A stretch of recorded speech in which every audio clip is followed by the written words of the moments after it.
오늘도 할렐루야 교회에 일본어 예배부에 오신 여러분을 주님의 이름으로 환영합니다.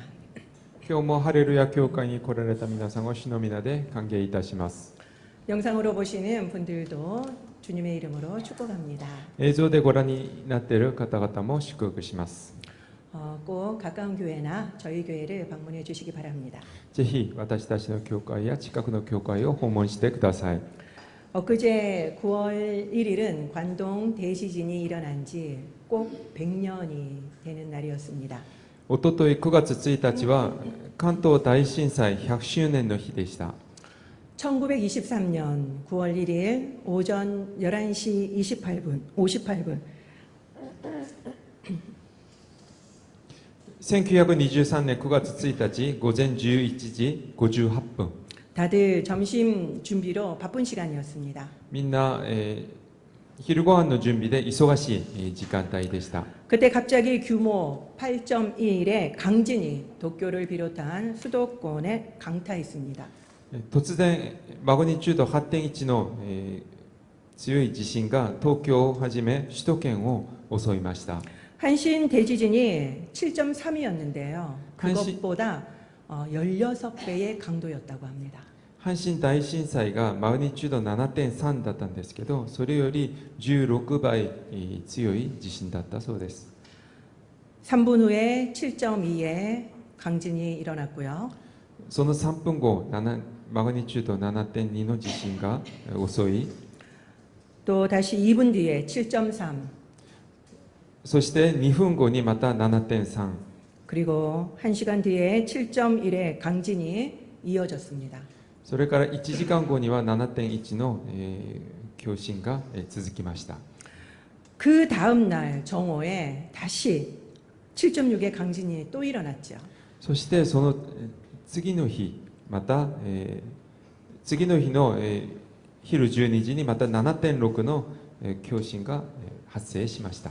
7시간 뒤에 7.1의 지진까지 규모 7이 넘는 지진이 무려 6차례 발생했습니다.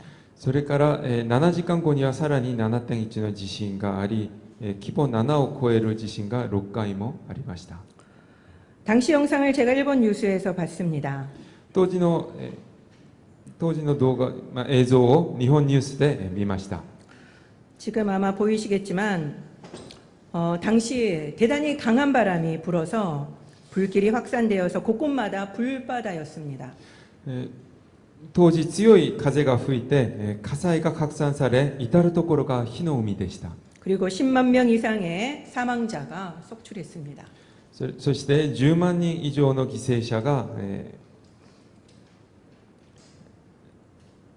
発生しました。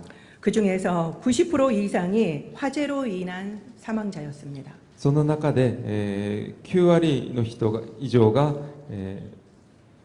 火災による死亡者でした。 다음 날 도쿄는 계엄령을 선포했습니다.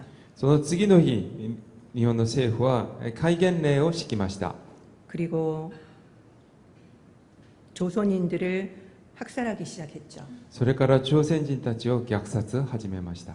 조선인이 우물에 독을 탔다는 유언 비어를 일본 정부가 퍼뜨렸기 때문입니다. 朝鮮人が、井戸に、毒を入れたというデマを日本政府が広めたからです。 이 명령을 받은 자경단이 조선인을 무참히 학살했습니다. この命令を聞いた自警団がとても残酷に朝鮮人を殺しました。 조선인을 구별하기가 어려우니까 15엔 50전이라는 것을 발음을 하라고 했습니다. 顔では見分けがつかなかったので、15円50銭を発音するようにしました。 그래서 정확한 일본 발음이 아니면 다 죽였죠. それを聞いて正確な日本語の発音ではない人は全部殺しました。 당시 독립신문에는 사망자가 6,661명이라고 보도가 되었습니다. 当時独立新聞には死亡者が6661名だと報道されました。 그러나 일본 정부의 공식 사망자 수는 231명이었습니다. しかし日本政府の公式的な発表は231名です。 이 사건이 바로 관동 대학살입니다. この事件が関東大虐殺です。 1970년대부터 제1동포들과 그리고 또 일본의 시민들이 조선인 피해자 조사를 시작했습니다.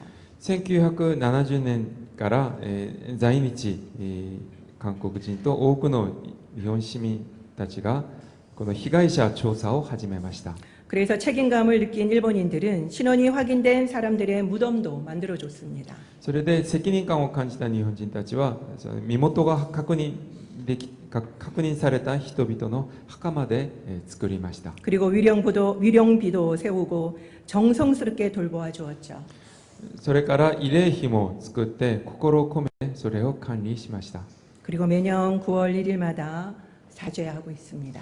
それから毎年9月1日に謝罪しています。 전혀 모르는 조선인인데도 불구하고요.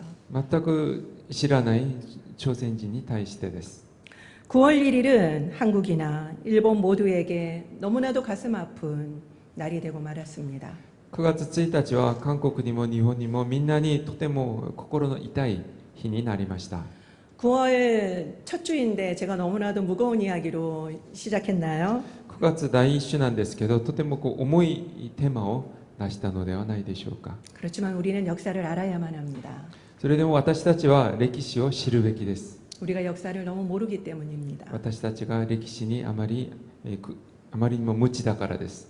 특별히 올해는 100년이 되었기 때문에 우리가 알아야 하지 않겠습니까? 今年は、特に10周年ですので、 100周年ですので歴史を知りたいと思いました。 새로운 달이 되면 이번 달은 어떤 성령의 열매일까 혹시 여러분들은 기대가 되십니까? 新しい月になると今月はどんな精霊の実なのか皆さんは気になるでしょうか。 9월은 온유입니다. 9月はニューアーです。 문온유 권사님이 갑자기 떠오르네요. ムノニュ권사님が思い浮かぶんですが 한글 한자는 따뜻할 온 그리고 부드러울 유자입니다. 韓国の漢字は、温かい温度の温に柔らかい10度の10です。 그리고 일본어의 한자는 부드러울 유자와 화할 화자입니다. 日本語の漢字は10度の10に、平和の和です。 서로 비슷합니다. 似ていますね、2つが。 그리고 사전적 의미도 찾아보면요, 둘 다 비슷합니다. 辞書的な意味を見てみても似ています。 성격, 태도 따위가 온화하고 부드러운 것을 말하죠. 性格、態度などが、温和で柔らかいことを意味しています。 영어로는 젠틀니스로 상냥함, 점잖음, 온화함, 관대함을 뜻합니다. 英語ではジェントルネス、といって、優しさ、落ち着き、温和さ、寛大さを意味します。 여러분은 온유를 색깔로 표현하면 어떤 색깔이 떠오르십니까? 皆さんは、このニューアを色で表現するとどの色が、思い浮かぶのでしょうか。 어떤 색깔이 떠오르시나요? 막 이야기 한번 해볼까요? 自由に言ってみませんか。 핑크. 저랑 ピンク、 똑같으시네요. 私と同じですね。 저는 핑크가 떠올라요. 私はピンク色が思い浮かびます。 또 다른 분은요? 他にありますか。 노랑도 좀 떠오를 것 같기도 하고 뭐 고개 끄덕이시는 분들도 黄 계시네요. 色もあると思うんですが、 오렌지. オレンジ色、 네, 뭔가가 좀 따뜻하고 포근한 느낌이 들죠. とても温かい感じがしますね。 온유한 사람은 큰 소리도 안 낼 것 같지 않습니까? 柔和な人は大声も出さないと思います。 그럼 온유의 열매는 부드럽고 온유한 것을 의미할까요? となりますと、柔和の実というのは柔らかくて、温和なことを意味しているでしょうか。 여러분은 실험 비글을 아십니까? 皆さんは実験ビーグルをご存知でしょうか。 비글은 지금 보시는 것처럼 개의 품종 중 하나입니다. 後ろにあるんですが、ビーグルは犬種の一つです。 너무 귀엽지요? とても可愛いですね。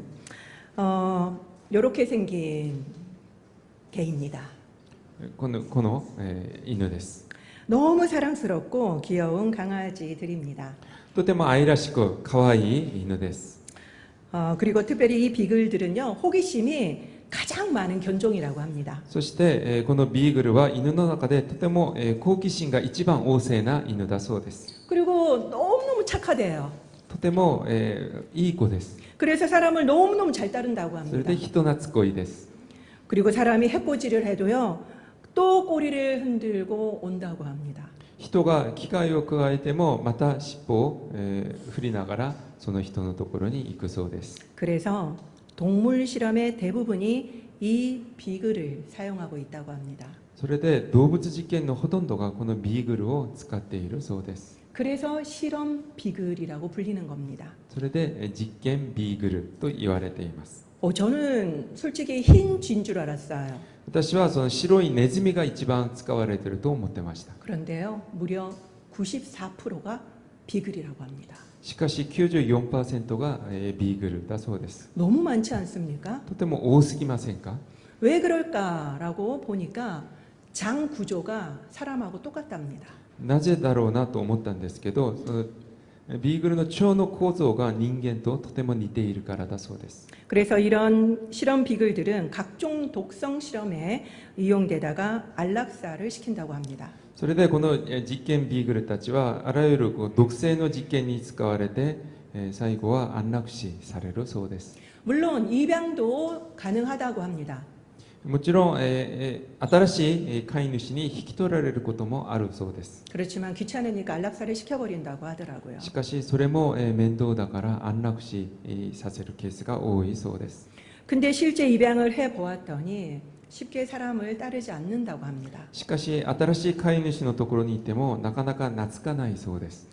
그것은 아마 사람이 자기를 데리고 가면 늘 아프게 했던 기억 때문일 것 같아요. それは新しい人が自分を連れて行くと痛く苦痛を加えたからだからと思います。 그러면 이런 비글들, 그렇게 아프게 하는데도 조용히 있고 잘 따라주는 이 비글들은 온유한 강아지들인 것입니까?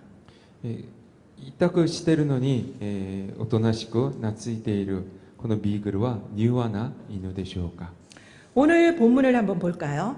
今日の本文を見てみたいと思います。 오늘 본문의 배경은요. 모세가 구스 여자와 결혼하자 미리암과 아론이 모세를 비방합니다. 今日の本文はモーセが、クシュ人の女性と結婚するとミリアムとアーロンがモーセを非難します。 그들은 여호와께서 모세 너와만 말씀하시는 것이 아니라 우리와도 말씀하신다라고 이야기를 했죠. 彼らは神様はモーセあなただけに語られるのではなくて私たちにも語られていると話します。 그렇지만 모세는 끝까지 아무 말도 하지 않습니다. しかしモーセは最後まで何も言い返しません。 그 뒤에 오늘 본문이 나오는 것입니다. その後に今日の本文が出てきます。 우리 다시 한번 같이 읽도록 하겠습니다. 一緒にもう一度読みましょう。 시작. 이 사람 모세는 온유함이 지면의 모든 사람보다 더하더라. モーセという人は地の上の誰にも勝って柔和であった。 이 말씀은 모세가 세상에서 가장 온유하다는 말씀이죠. この言葉は、モーセが世の中で一番柔和な人だという意味ですね。 모세가 정말 온유한 사람입니까? モーセは柔和な人でしょうか。 말씀을 좀 아신다면 출애굽기 2장에 아닌 예가 기억나실 겁니다. 聖書をよく、知っている方は出エジプト記に2章に出てくる違う例を、思い出すと思います。 거기에 보면은 그는 이집트 왕자 시절에 유대인 동족들을 학대한다고 이집트 사람을 쳐 죽였습니다. そこで彼はエジプトの王子の時代ユダヤ人たちを苦しめると言ってエジプトの人を殴り撃ち殺します。 사람을 죽이는 것은 사람이 죽는 것은 쉽게 죽지 않습니다. 人はそう簡単には死にません。 그런데 쳐서 그 사람이 죽음에까지 이르게 하려면 어느 정도였겠습니까? ましては、人を殺すさらに、撃ち殺すとなるとそれはどれぐらいのことでしょうか。 모세는 대단히 잔인하고 그리고 또 다혈질인 사람인 게 분명합니다. モーセは残虐で気の短い人に違いありません。 아니면은 분노 조절 장애였는지도 모르죠. もしくは、間欠爆発症だったかもしれません。 그랬던 그가 하나님으로부터 가장 온유한 자라는 평가를 받다니요. そうだった彼が神様から一番柔和な人だという評価を受けています。 놀랍지 않습니까? 驚きではないでしょうか。 저는 이 부분을 볼 때마다 늘 사람도 바뀔 수 있다라고 믿게 됩니다. 私はこの部分を読むたびに人は変われると思います。 여기서 온유는 히브리어로 아나우입니다. ここで柔和はヘブライ語でアンバーです。 가난한, 고통받는, 비천한, 겸손한, 유순한, 온유한의 뜻이죠. 貧しい、苦しみを受ける、惨めな、謙遜な、入順な、柔和なという意味です。 모세는 지금 가장 비천한 상태라는 것을 보여줍니다. モーセは今一番惨めな状態であることを話しています。 앞장 11장에 보면은 이스라엘 백성은 시내산에서 이동해서 첫 번째 유영지에서 고기 타령을 했습니다.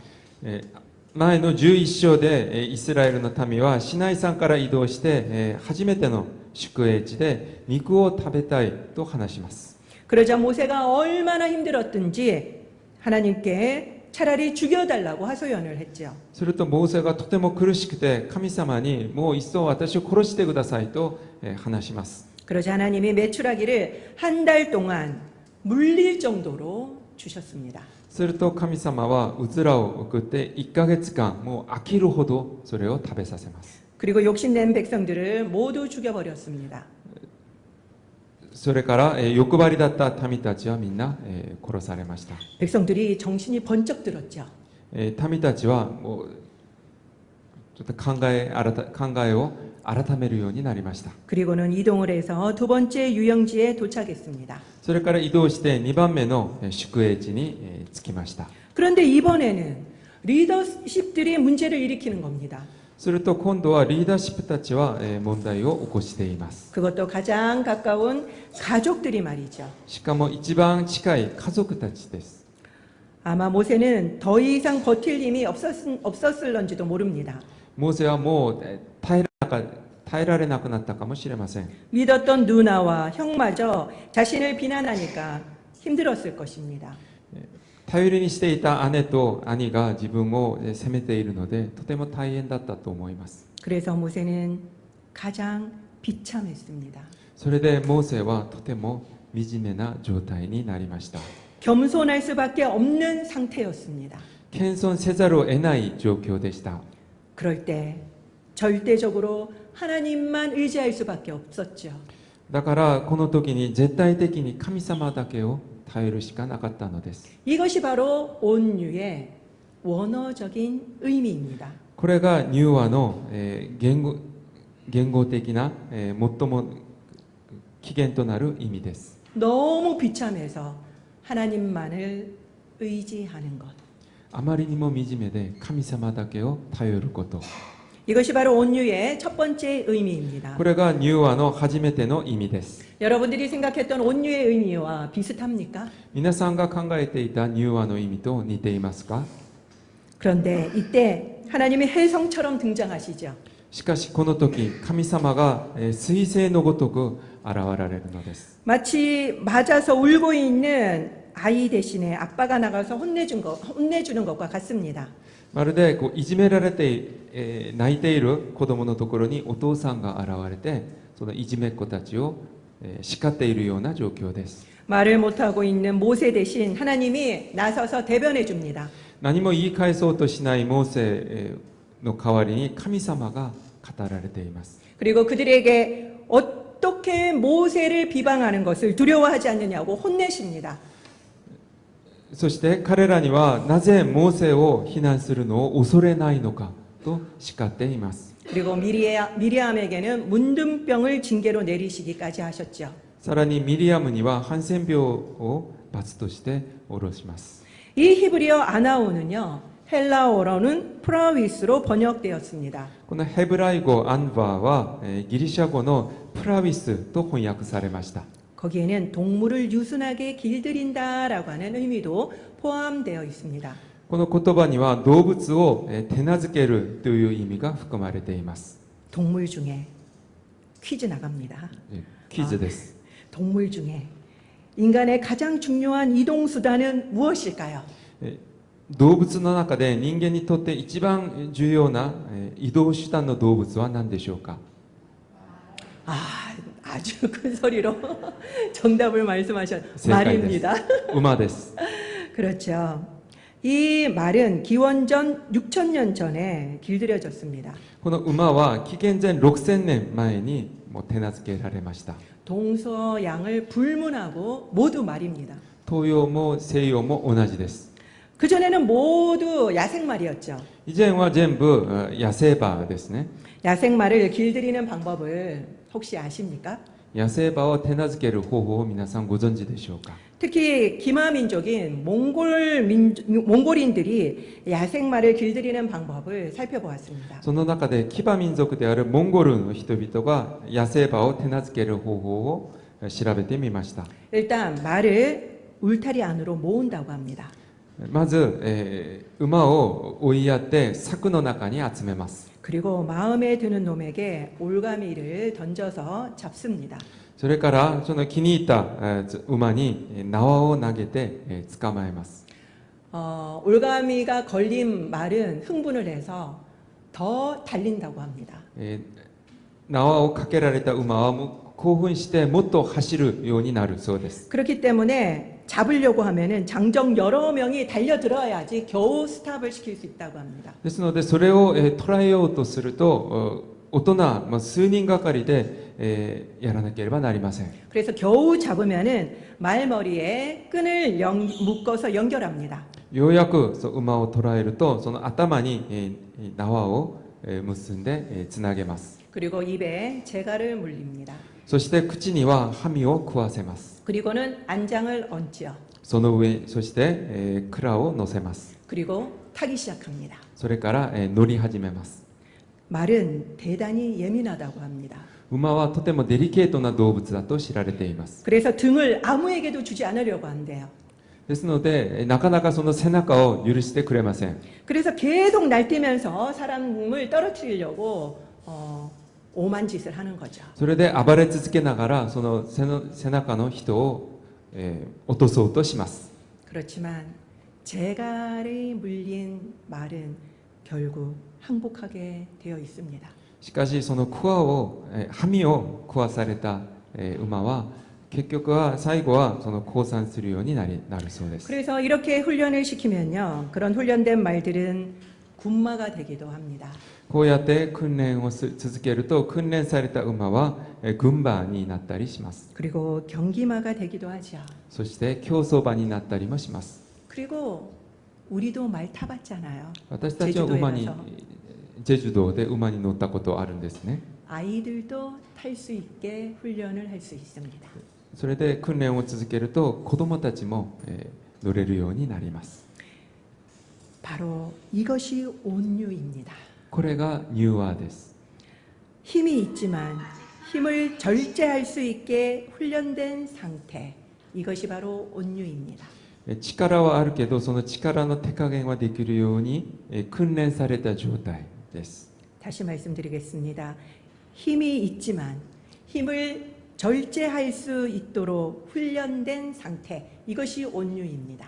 力はあるけど力を手加減できるように訓練された状態を意味します。 힘이 없어서 어쩔 수 없이 끌려가는 건 온유가 아닙니다. 力がなくてこう引っ張られていくのは柔和ではありません。 이것이 바로 온유의 두 번째 의미입니다. これが柔和の2番目の意味です。 그런데 대부분의 말들은 다 가축화했지만 유일하게 한 종류만 가축화에 실패한 말이 있습니다. ほとんどの馬は家畜化されたんですけど、その中で一種だけ家畜化できなかった品種があります。 무엇일까요? 何でしょうか？ 그렇죠. そうですね、シマウマ、ゼブラです。 오늘 주보를 보신 분들은 이 답을 아마 다 아실 겁니다. 얼룩말입니다. 今日の手法をもうご覧になっている方は全部知ってたと思います。 진짜 생각해 보니까 얼룩말을 타는 것을 본 적이 없어요. でよく考えてみると、そのシマウマを乗っていることを見たことがありません。 생각해 보면 그냥 블랙 앤 화이트 옷만 걸쳤다 뿐이지 같은 말인데 왜 얼룩말을 길들이지 못했을까라는 생각이 들더라고요. 考えてみると白黒のその毛の色が違うだけなのになぜ乗れないのかと思いました。 그 이유는 바로 성질이 너무 난폭해서라고 합니다. その理由は気性があまりにも乱暴だからだそうです。 얼룩말에는 근처에 가시면 안 됩니다. そのシマウマの近くには絶対行ってはいけません。 길들일 수도 없을 정도라고 합니다. 手なずけることができないそうです。 그리고 머리가 몸집에 비해서 너무 크대요. そして、頭がその体に比べて頭が大きすぎるそうです。 그래서 달리기를 하면은 빨리 속도가 안 난다고 합니다. それでこう走ってもあんまりスピードが出ないそうです。 그리고 허리가 평평해서 오래 타지도 못한대요. そして腰がこう一直線になっているので長く乗ることもできません。 그리고 무엇보다도 고기가 너무나도 맛이 없답니다. そして肉もまずいそうです。 그래서 원주민도 포기했대요. それで、あまりにもまずくて、生息地の人々も食べません。 어떤 이점도 없는 겁니다. 何のメリットもありません。 그래서 포기했대요. それで諦めました。 유일하게 한 명이 성공했는데요. 마차를 끌게 한 게 다라고 합니다. 唯一、その家畜化に成功した人が一人いるんですけど、その馬車を、引かせることがやっとだったそうです。 딱 전 세계에서 한 명뿐입니다. 全世界で一人だけです。 총균세의 저자 제널드 다이아몬드는 가축화의 첫 번째 요인을 유순한 성격으로 뽑았습니다. 10病原菌鉄という本の著者ジャレド・ダイヤモンドは家畜化ができる条件の一つとして乳純な性格を挙げました。 일단 유순해야지 가축을 시킬 수가 있다라는 거죠. まず性格が乳純じゃないと家畜化することができません。 얼룩말은 도저히 가축화를 시킬 수 없는 사나운 성격이었던 겁니다. シマウマは到底家畜ができないぐらいとて乱暴な性格なのです。 돌이켜보면요. 모세도 바로 야생마와 같았습니다. 振り返ってみると、モーセも野生馬でした。野生馬のようでした。 그러나 하나님께서 40년간 광야에서 훈련을 시키셨죠. しかし神様が40年間荒野で訓練させました。 그래서 그는 아주 유순한 말이 되었습니다. それで彼は乳純な馬のようになりました。 탁월한 경주마가 되었죠. 素晴らしい競走馬になりました。 처음 질문으로 돌아가 볼까요? 初めての質問に振り返っていきたいと思います。 비글은 온유한 동물입니까? ビーグルは柔和な動物でしょうか。 단순히 순한 것은 온유가 아닙니다. ただおとなしいだけは柔和ではありません。 야생말처럼 강하지만 강함을 절제할 수 있는 것이 온유지요. 野生馬のように強いけどその強さをコントロールできるのが柔和です。 여러분은 어느 쪽입니까? 皆さんはどっちでしょうか。 잘 길들여진 경주마입니까? よく手なずけられた競走馬でしょうか。 아니면 길들여질 수 없는 얼룩말입니까? もしくは手なずけられないシマウマでしょうか。 기도하겠습니다. お祈りします。